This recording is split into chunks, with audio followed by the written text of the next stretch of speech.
Welcome to another exciting and informative edition of MarketMate Atlanta. Stone, Peyton, Corey, Rick here with you this afternoon. Corey, this is going to be so much fun. I have so been looking forward to this series. We're going to get a chance to continue to support and celebrate folks out there working so hard every day, just doing good work, serving the market, serving the profession, serving their community. But we're going to do things a little differently in this series. We're also going to dive into that relationship, the structure, the discipline, the rigor that practitioners out in the marketplace apply when they go arm in arm to go serve their mutual client bases. I think it's going to be a lot of fun to hear those stories and maybe capture some thought leadership about how to go to market together and help more people make more money and, have more fun. What do you think? Hey, sounds great to me, and do more good. I love it. All right. So who'd you invite to join us today? Well, today we have the distinct pleasure of having the two head honchos at Scarlet Oaks Financial, Faye Sykes, who is the CEO of Scarlet Oaks Financial, and Kevin Salvadori, who is one of their wealth managers there. Faye, Kevin, welcome. Thank you. Thank you so much for having us. They have great subject matter expertise in financial planning. I met Faye about a year and a half ago. She was a guest on my Tuesdays with Corey show, and she is a national expert on Social Security planning. And that really is a business. And I found, after getting to know Faye and interviewing her, I found that that's a really important thing that many times people overlook. Would you agree with that, Faye? Absolutely. It was interesting when I first started in the industry 15 years ago, my former employers said, oh, it's not important, don't plan on it. But for the average American, it's 40 to 60% of the retirement income. Wow. I think that what you've done with that is extremely impressive. And knowing you, I know that the people that I bring to you are going to be taken care of, that they're going to be held in high regard, and that you're going to talk to them like you would talk to your own parents if you were working with them. So that I feel very, very grateful for. And, for me, I have a focus on long-term care since 2001, and we get asked a lot of questions about life insurance and about disability and about how all the pieces with financial planning fit together. And I think you and Kevin really do a good job of putting that all together for clients. And, for so many years, I've searched for a market mate to help with that, to really look out for clients and do the right thing. And I feel very, very good that I found your organization. So that I very much appreciate. And we appreciate you, Corey. Thank you. And Kevin has a lot of financial planning experience and wealth planning experience. And I think that those of you out there in the listenership may recognize Kevin as the guy that convinced Chris Webber to call the timeout in the 1993 NCAA championship basketball game. Kevin, welcome. Well, thank you. But it's funny because the longer time goes by, the fewer people know that, because that was 25 years ago.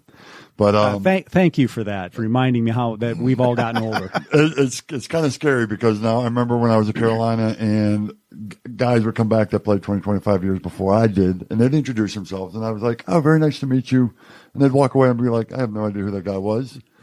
I'm that guy now. So you know what? It's okay though, because I'm still walking around, so that's a good thing.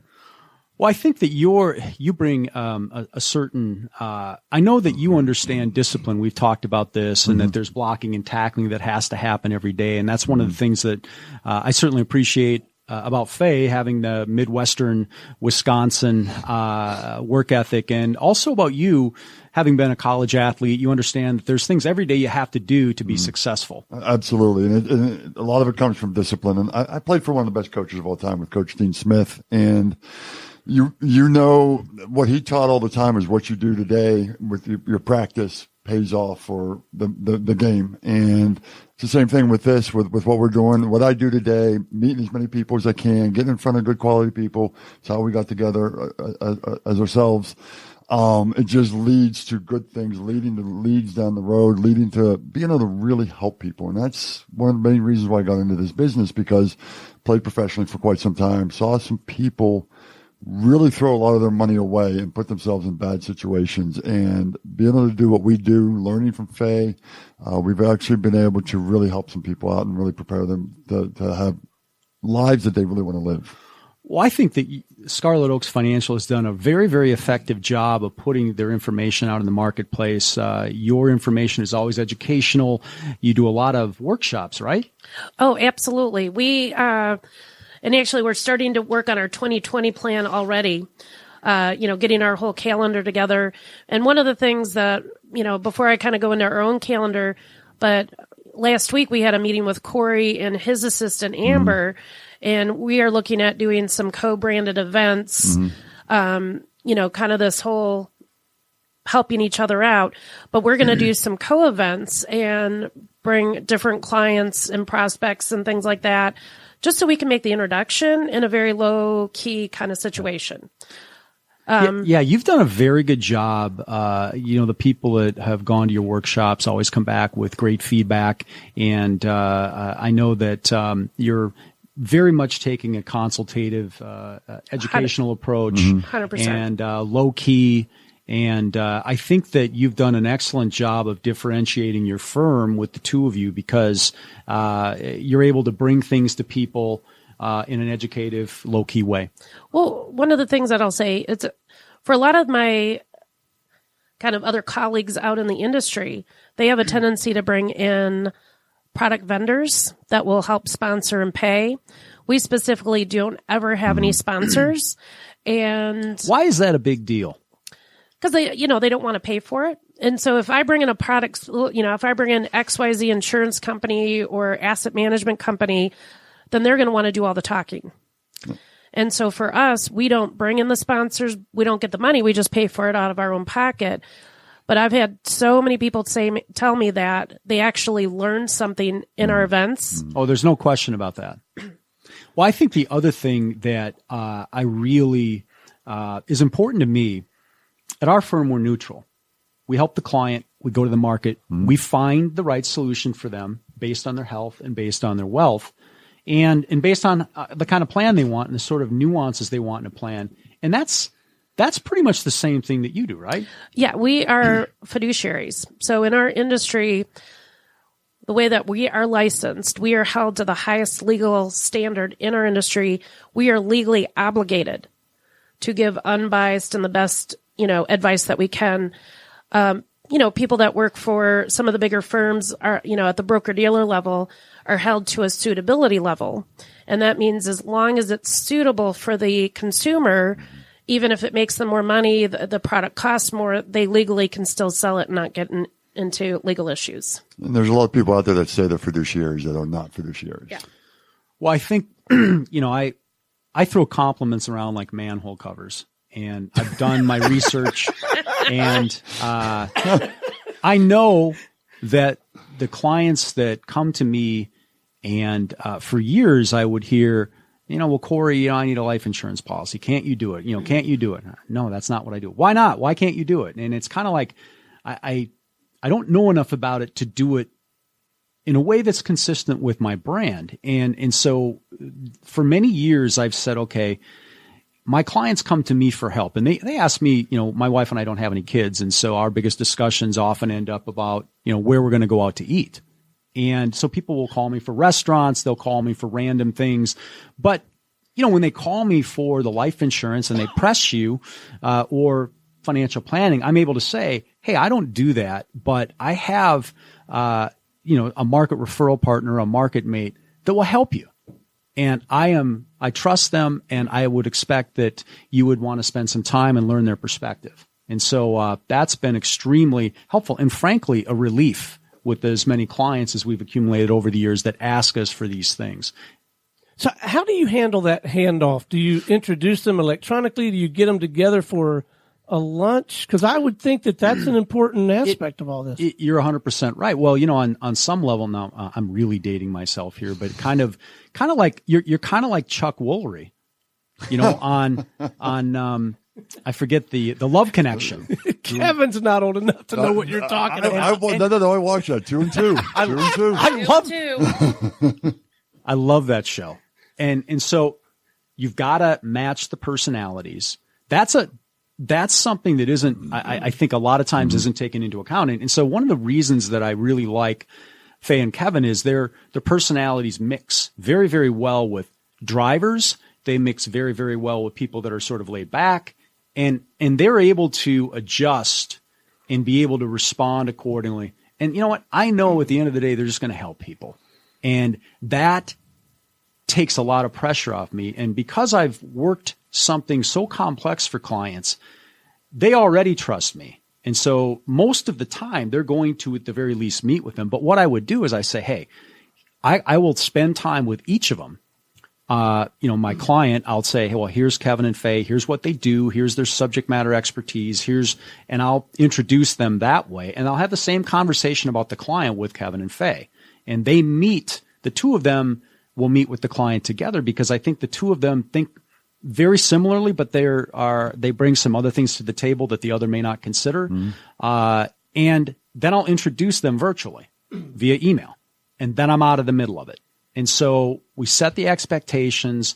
Then getting together is with them. And I think Faye and Kevin, although I don't want to speak for you, I think they like to meet with people personally to see how they can be of service. And typically what they find out is there's other things that they can help the client with. And, they've been very, very helpful that way, without question.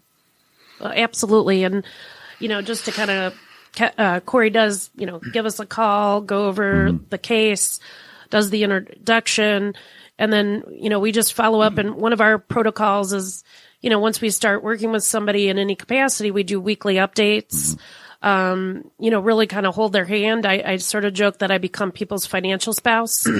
And I'm their financial coach. I don't do the spouse thing. I stick with the coach. He's the coach. I'm the spouse. Thank you for that. By the way. Yes. Make it a little awkward. But when it gets down to it, people just want to be informed, given the right information, enough so that they can make the proper decision for them and their family.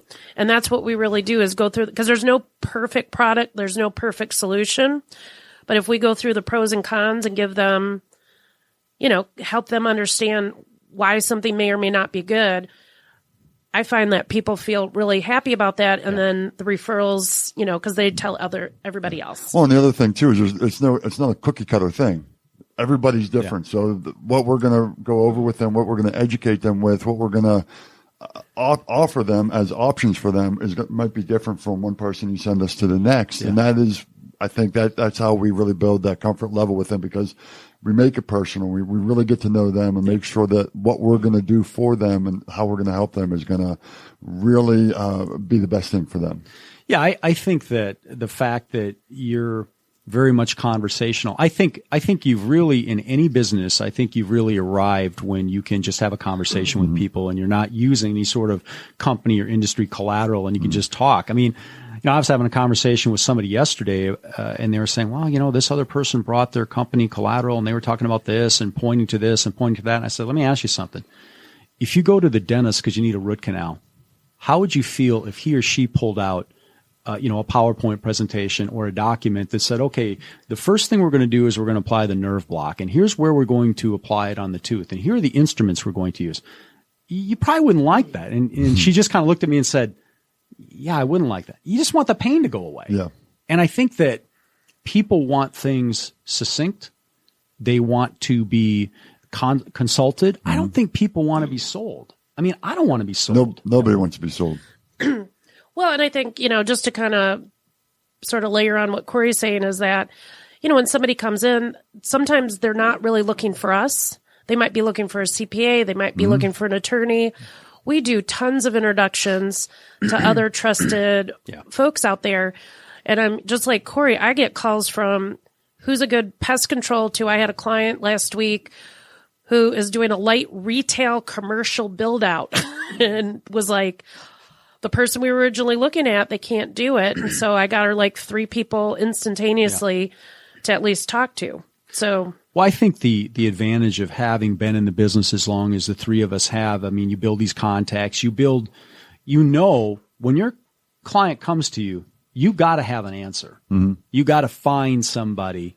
And that's the advantage of having, been in this, 15, 18, 20 years, is you build up these contacts and people that you can send business to that will actually help the people that need it. But some of that too, though, I think is the discipline to continue to cultivate those contacts. Because I got to tell you, I failed in that as recently as this morning. I have a studio partner here in the Metro Atlanta area who runs a studio. They just have a brand new client who is underwriting a show, and the way our thing is structured, either the studio partner or their client designs the graphics. We have some placeholder graphics, but they're the ones. And so this guy came to me this morning, or maybe it was late last night, asking for a go-to graphics person to design the album cover and the banner. And I have not invested the time and energy that I should have to this point. I mean, we've been doing this for over 12 years so that I could just really say, yeah, absolutely. You want to talk to Susie or John. And it's because I haven't invested the time to cultivate that. And that does take time and energy and all that, right? Well, you have, you have a pretty good database of people that you can call and right. But now I got to go that's what I'm doing. When this show's over, I'm going back to the house. I'm going to work from the house for the rest of the day. And the very first thing at the top of my list, I got to go dig through the people I know in the graphics business and have a conversation with them and see about getting them connected with this guy. You can do that after you buy us lunch. You got it. Oh, we're getting lunch? Yes. Oh, okay. I didn't know lunch was included. That is fantastic. Well, now you know. Are you a steak and seafood guy like me? Oh, yeah. No, I got high-end taste, so I'm gonna cost you some money. So. All right. Nice. So how do you guys go about putting on your workshops? Tell us about that a little bit. Well, basically, by October of the prior year, we get the whole schedule set out. How do you do that? We have, because I've been doing this for years, there are certain topics that just people really engage in. Earlier this year we had fear around money, and we talk about, what are the things that, I look at it, there's the avoider, the spender, the saver, and the martyr are kind of the four things around fear. So we go through and literally people get really engaged in these kind of things. They're asking questions. There's dialogue. But we have our next one coming up August 21st. Actually, we do have one this coming Saturday that Kevin's hosting. What's that called? Financial 101. Yep. But I affectionately call it my adulting class. She likes to come up with some interesting names, that's for sure. Yeah. She is good for that, of course. Well, you got to make it fun. I read once an article that the average person would rather clean their toilet than sit down with a financial planner. Not me. Just for the record. Except for Corey. But we've got August 21st, we've got a retirement 3-2-1 blast off. And that is going to cover little 5 minutes on Medicare, Social Security, life insurance, long-term care, life, all these different things, budgeting, kind of all the things you need to think about for retirement. On our website, scarletoakfs.com has the full events, and you can actually sign up. But for my specialty, October 30th, we do have a lunch and learn that's going to be going over Social Security and Medicare. But, we basically kind of look at what are the topics. And when we have each of our events, we ask the attendees, like, hey, what are some other topics that might be of interest, and get input from them. And then we did a book club, a virtual book club earlier this year. We are looking at doing another one, on financial literacy. It actually really hurt my heart to see when the government shutdown happened for 3 weeks that the new statistic came out that 70% of Americans have less than $400 of emergency savings. Isn't that shocking? It's ridiculous. Ouch. It is ridiculous. So anyway, for financial literacy, and just for a very quick background, I used to be a fashion designer. I went to Syracuse, was a fashion designer, knew nothing about money. My parents taught me nothing about money. And I had an epiphany. They can't teach you what they don't know. So I made this shift and change. I'm an artist in a financial world. And so the financial literacy was a huge part of why I came in this industry, was not only to educate myself, but as many other people as possible. And you've done a great job with that. I think that your personality, certainly your knowledge, the fact that you have Kevin involved to help with some of the wealth and some of the things that allow you to kind of be out there and do it you've done as good a job as anybody I've seen in the industry bring about education to people that could be clients or prospective clients. So for that, well done. Thank you. Well, you find that if people are educated, they can make better decisions for themselves. Well, I think don't you think though, Kevin, that don't you think that this like, no trust thing, there is something to that? I mean, I personally can't do anything with anybody if I don't like them. I'm not wired that way. And if I don't like them, I don't have the interest in getting to know them. And if I don't know them, I'm certainly not going to trust them. And so those three things have really served me well over the years. And I think that, you guys are certainly eminently likable. You have great knowledge. And, I think you guys have no problems fulfilling those three things. Without a doubt. I think that's why we hit it off the way we did when we first got together. We're like-minded in that way. And I get along with most people, but there's always somebody that you just aren't going to like, and there's going to be people that just aren't going to like us. And that's fine. That's the way the world goes. But you want to work with people that you're going to enjoy meeting with, because when we're working with a client, it's not like we sit down with them once and we figure out what kind of products or what kind of process we're going to go through, and then we're done with them. This is a lifelong thing. We're going to be reaching out to them. We're going to have a lot of interaction for many, many years. So you have to be able to enjoy spending time with them. You have to be able to communicate with them. And that is imperative for what we do. Well, I think because of the success that the two of you have enjoyed in the industry, it lends itself to being more laid back. It lends itself to being more consultative, because I think I've had this theory for a while that I think people can smell fear a mile away. And if you're needing a sale, this might not be the right business. And I think that, in my opinion, you guys go about this the right way. Well, we come from a background too where we worked for another company that was just sell, and close. And I just didn't feel like we were helping people properly the way it was. And it's nice to be able to really consult people and really know that we're going to be able to help them. Well, I think you're able to bring the business to people in a manner that's consistent with your brand, right? Exactly. So Kevin, what do you like best about what you do? And for me, the best thing I like is I know I had a friend that come to me a couple of weeks ago, and she asked me, how do I sleep at night? And I'm like, what are you talking about? She goes, you have all these people's monies, and you got these important decisions for these people's lives. How do you go to sleep at night and not just worry and be upset? I know what we're doing. We're truly helping people. Yeah. And that has been something that's very important to me. Different jobs that I've had in the past, the jobs I've enjoyed the most is truly helping people, knowing that I'm helping people. And I have utmost faith that we really get to know them. We really know what we're doing. We really do what's best for them, and that we are setting them up to succeed for whatever it is they want.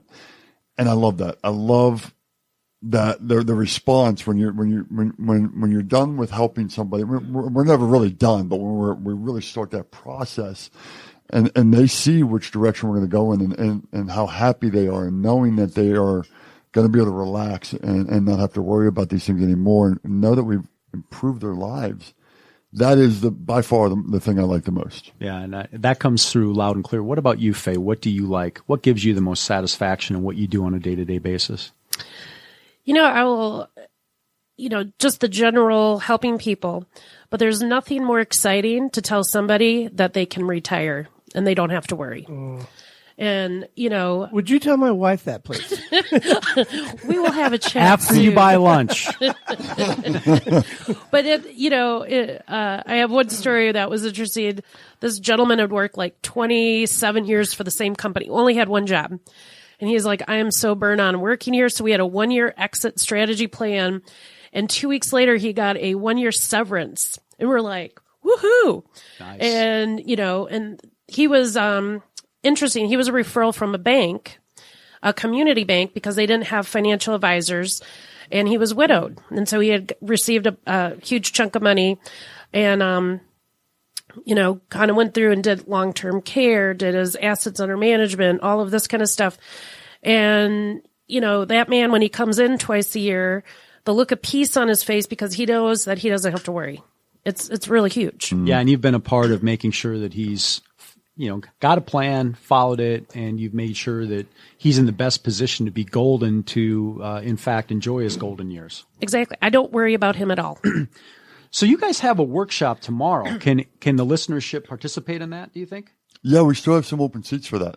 We do, absolutely. So How would they go about? They can go online to our website, scarletoakfs.com, and go to the events page, and then they can sign up for it. It's a free ticket. Free ticket, or I would also say, just since it's last minute, they can also email Kevin. Yes. Go ahead. I know my own email address. You sure? You can email me at kevin@scarletoakfs.com. And if you want to come, just let me know, because we do have a couple of open seats still. And your offices are located where? 1708 Peachtree Street, Northwest, office number 201-30309. And the workshop tomorrow is? Financial 101, just going over the financial basics, different ways to invest, different accounts, the flow of money, just basics of investments, as Faye likes to call it, the adulting class. You're going to walk out of there. When you come in, you're going to learn a lot. There's no proprietary stuff. It's strictly teaching. And when you walk out of there, you're going to know about 90% more than, you're going to know more than about 90% of the people in the country. And it starts about 11 a.m., right? It does. It starts at 11 a.m. It goes for an hour. Light snacks. You can always come in and have a light snack, and then you get to listen to me. And you get to see me tower over you as we talk and interact. Well, that's great. I think you've certainly done a great job of putting out the educational events for folks. And if people wanted to get up to speed on what other events you have, how would they figure that out, Faye? Well, we do have a newsletter, which weekly newsletter where we can add folks onto there. And they can email at info@Scarlet, SCARLET, OAKFS.com. We can add them onto that. Our website, ScarletOakFS.com has an event page where people can log in, sign up.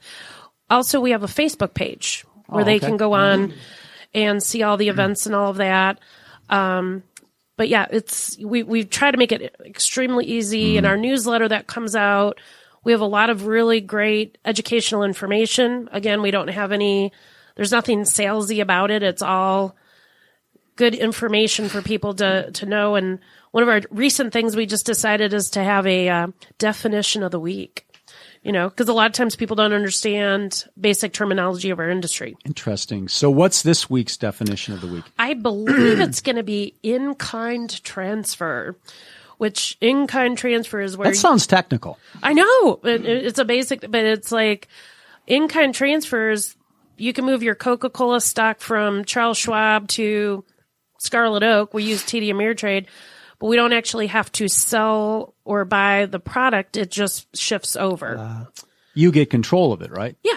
It's like moving furniture. I'm all about making stuff simple. Let's say you sold your condo and bought a townhouse. Doesn't mean you have to sell your furniture. You can just move that furniture from the one place to the other. So if you use that same analogy for investments, it's just shifting it from one place to another, but without actually selling and buying new stuff. So it's better for the client to do that, right? Yeah, in most cases, yeah, especially if it's a non-retirement account, because it can put tax consequences out there that they might not be aware of. Yeah. People hate tax surprises. Yes. I'll just say that. I thought everybody loved taxes. Pretty universal. All right, let's talk about me some more. Yeah? Let's do that. All right. So I was sharing with you. I was hoping we'd get to that. Yeah, exactly. So I was sharing with you that Holly and I were talking, and she's retiring in 18 months and that kind of thing. But I was kind of saying it in jest, but she really does worry more about retirement. Are we going to have enough? And I really don't worry at all. And I think part of it is just the way we both, we keep track of our net worth and all that stuff. But I mean, I think we're just wired differently. So do you guys got to play like marriage counselors, therapists? There's a lot to your job. Hold on. Do we have enough time for this? I will say when it comes around that fear and money, you get couples like she's the spender, he's the saver, vice versa. There's a lot of the, I love I buy all this extra stuff, but I hide it from my spouse. And it's like, no, this is not good. But, we use, of course, software that can go through and take people's assets, insurance, look at ways to maximize the Social Security, but it can give people a real-time look on what that would look like and project it out for many years. And so, and somebody besides me, like even if I knew how to do that and I don't, it's a lot better for Faye and her software or Kevin to do that, right? And exactly. and walk it through for. So I wanted to ask about that. I also, continuing to talk about me a little bit, I'm quite serious. I've got to get better, I think. It's one of the reasons I'm doing this show, I think. I've got to get better at this whole MarketMate idea, right? Cultivating relationships and building a structure for handing them off and that kind of stuff. What insight can any of the three of you, and I'd like all of you to kind of chime in on this, offer me on finding, vetting, onboarding someone that you're willing to bring into your circle? Because I mean, man, you're handing over your client. I will start off. I think first for me, for me personally, it's like no trust, and I drive my executive coaches, past coaches, nuts because I don't do anything right away, and I think you have to vet somebody. You have to be comfortable. I think situationally in your head, you have to run through, all right, how is this person going to do with this kind of person? How is this person going to do with somebody that asks a million questions? How is this person going to do with somebody that doesn't have any patience? Or how is this person going to do with somebody that has no knowledge? Because a lot of times there are people out there that you send business to, and unless the money's ready to jump into their pocket, they don't want to talk to the person. And so you have to put them in position to get to the right person. So for me, I try to get experience with the person first. Then my clients train me. My clients are trained to say, Corey, what is your history with this person? Have you done business with this person? And what's been the response? And so the like, no trust thing I think is really important, but I think everybody's got to go through their own vetting process, because ultimately if I refer somebody to someone and their experience is unsatisfactory, that can adversely affect my relationship, which I don't want to do. Long answer to a short question. No, that's the kind of detail that I'm asking for. Yeah. Okay. Well, for me, when I started back in the industry in 2005, I have been on 9 nonprofit boards. I've been on the membership for the Decatur Business Association. I'm a former distinguished past president for Kiwanis and a lieutenant governor. I was about 25 years younger than everybody else.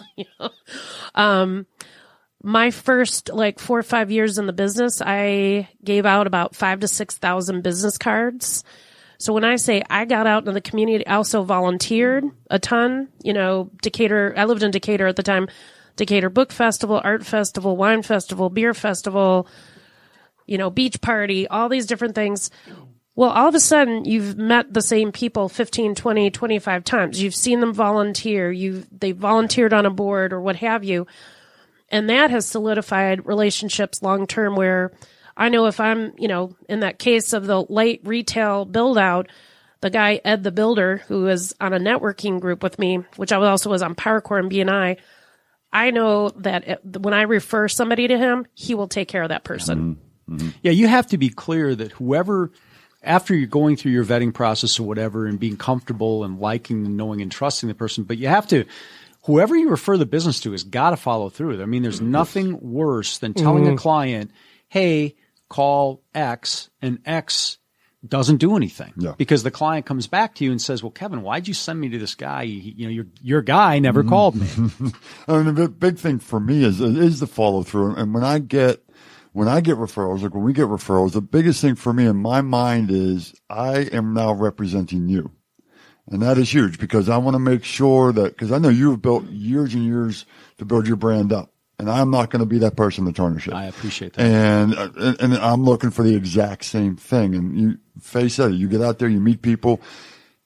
Somebody messes with one of my clients one time, and it only takes one time, then I'm going to look somewhere else. Yeah. Because you are a reflection on me. You've already let up on that. But, and I want to make sure that when I send somebody somewhere, I want them to get the best. And when somebody sends me somebody, they're going to get my best. Every time. Yeah, I think that's paramount, and certainly being low key.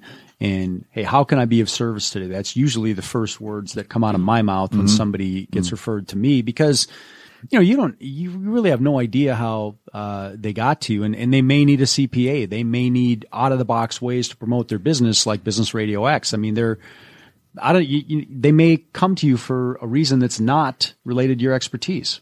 Absolutely. Well, and I will say, yeah, that building that relationship, that trust is paramount. And, one of the other things that we do is a lot of social media, blog posts, the newsletters, and we have a full-time marketing person on staff. And we had asked for a little input for her for this, radio show. But she said, for those of you that are trying to build, because people do look at your online presence. Yes. Absolutely. It's your online resume. But she, her top 3 things was consistency. If you start a weekly newsletter, then you got to keep doing a weekly newsletter. Have a content plan. She does a monthly theme. So August right now is back to school, and so all these things are going to be helpful for kids in that. And then scheduling a lot of stuff ahead of time. So she might schedule things out 2-3 months ahead of time. But again, just like our event planning we schedule out for the whole year, our whole content marketing is also scheduled out the entire year ahead by October, November of the prior year. Yeah, I know you're very, very detailed, and you've got an excellent game plan put out there to put the information out there, at least from where I sit. Mm-hmm. You've done a great job with that. Well, we try very hard, but it's... Well, you don't do that. You succeed. You've done more than try. Trying is dying. Nobody cares about that. Trying and dying. Well, no, the last little thing I wanted to touch on was so Corey and I, obviously I had gone on his radio show about 1.5 years ago, and that was fantastic. And then he and I belong to another little networking event called Corporate Connections. And it's interesting. So Corey and I and Kevin have a very strategic alliance. But because of some of these other things we're doing, have a divorce team. So there's myself and a few other people had gone through a divorce training class called Divorce This House back in 2012. So we meet with people that this week we met with a divorce attorney. Next Friday we're meeting with a divorce mediator. And so it's like a realtor, a home inspector, a mortgage, and the financial. And for Kevin, we have a sports and entertainment group. Oh, you said it right. I did. Where we've got CPAs, attorneys, sports and entertainment, CPAs, sports and entertainment attorneys, and the financial. And of course, we're going to bring Corey in for any of the long-term care stuff on that piece. Mm-hmm. But, kind of taking these people that you've known over the years and putting strategic alliances together that are divorce focused or financial planning focused or sports and entertainment focused. I find that's a great way to leverage people that you know and trust and that, you can be presented as a team. Isn't it fun to be able to help somebody else and to give them something that they maybe couldn't get on their own? I mean, isn't that part of this? Absolutely. What's nice too, and Faye has put a lot of these teams together because she's known these people for quite some time, but she's done an excellent job of putting people together that will get along, that are very knowledgeable, that when we have our lunches, we're still launching a sports and entertainment group. We're still putting all that together. We get together for lunch. It's just a fantastic time. We're throwing around great ideas back and forth with each other, but we really enjoy working together. And everybody has the expertise that we know we all need. With our teammates being there. So she's done a fantastic job making sure that it's not a group to get together and you go, okay, we're going to be able to help people. But man, I just really don't want to sit down and talk to these people as part of the group. We really have a really good time together, and we're looking forward to having this thing work for many, many years and enjoy working together. Well, I think that's part of building this whole MarketMate concept is. There's a statement that we've had in our family for years, and goes something like this. I'm riding with that person, or I ain't riding with that person. Mm-hmm. And I think that you line up with the people you want to ride with, that will return your phone calls in a timely fashion, or respond to texts, or be grateful when you put them into something that they couldn't have gotten into on their own, or that will handle your referrals right, or that will do the right thing by people and actually follow through in a way that's consistent with your brand. Absolutely. Well, I'll take you the lesson that I'm taking from this today, I think for me personally, is I need to invest more consistently. I think that was a good reminder from the person on your team, just to consistently cultivate those relationships out in the marketplace, get to know, like, trust them or not.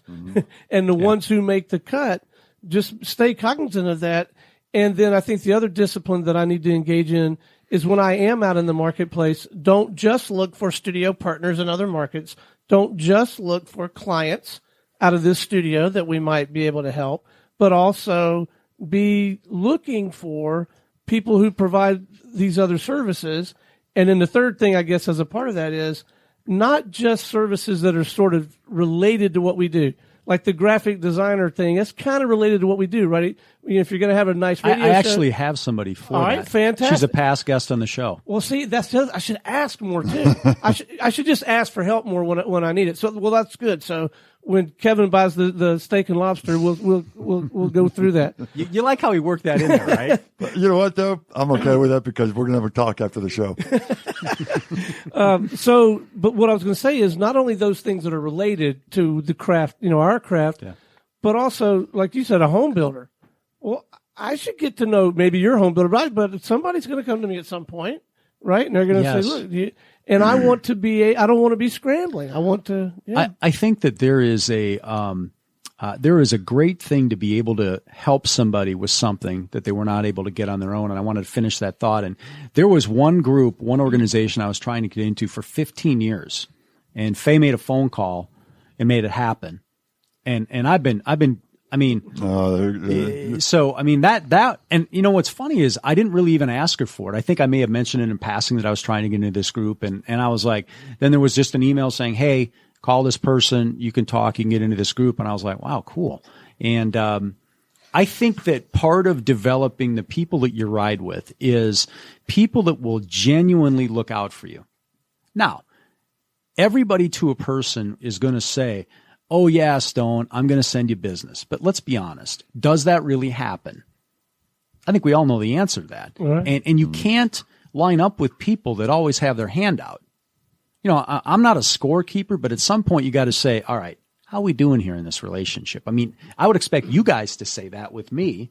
And I always want to be on the side of, wow, Corey's been really helpful. He helps us with our business. He helps us with client referrals. He helps us with wholesale referrals. And I think one word really shines true with this whole thing, and that's resource. Because everybody at some point, I've got an electrician that, he has money. He does a great job. He shows up on time. You know, he's done 3 or 4 jobs in our home. He's honest. He's got a huge business, but he just gets stuff done. Think about how many people you call to do work and they don't show up.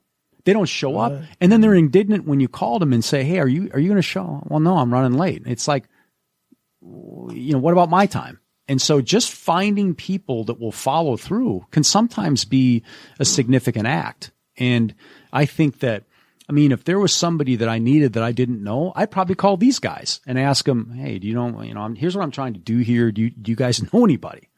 And that becomes very, very, it can relieve a lot of stress if somebody has had a very good experience with somebody.